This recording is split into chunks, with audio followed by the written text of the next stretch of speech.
Hey, what's going on, guys? My name is Dr. Boyce Watkins, and to give you an update on what's going on with Shanquella Robinson, I want to share a couple things with you and give you a quick perspective on this that'll help us kind of process this in a way that might help us move forward in a positive way. First off, in case you don't know, Shanquella Robinson was a young 25-year-old woman who went on a trip to Cabo with some friends from college that somehow ended up with her being dead.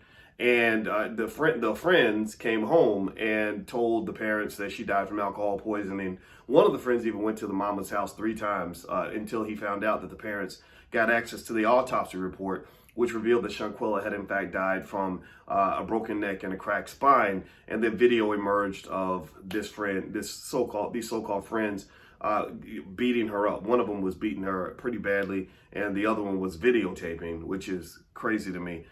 So I want to kind of reflect on this for a minute. First off, on a positive note, the family's raised about $300,000. Kyrie Irving shout out to him, gave $65,000. So they've raised money for funeral expenses and everything else. It doesn't replace their daughter, of course, but it does mean something.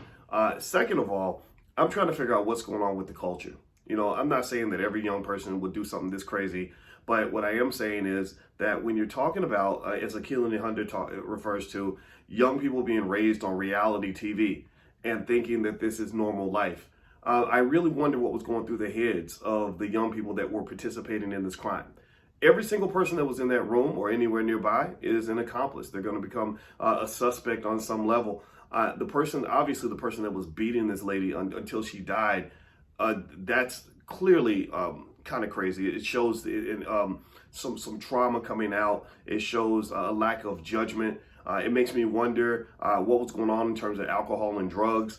And my thought is, number one, I'd love to understand the backgrounds of every young person involved in the situation and just say, what were you thinking? What made you think that this was going to be okay? What made you think that this was ethically okay? What made you think it was okay to even sit there and watch her get beat to death?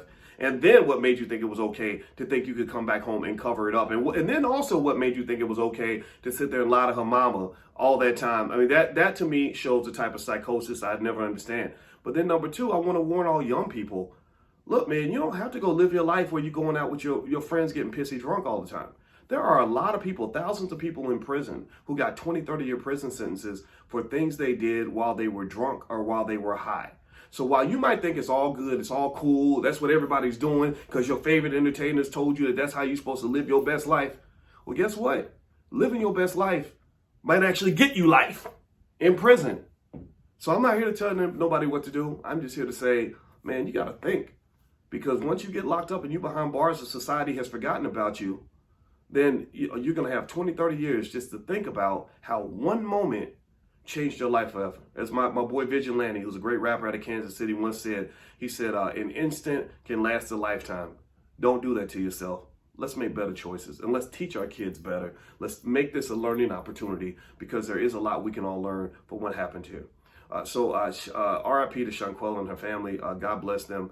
And let's hope that they get to the bottom of this. All right, I'm Dr. Boyce Watkins. Feel free to go to my website, boycewatkins.com. I'd love to check back in with you guys again in the near future. I'll see you soon.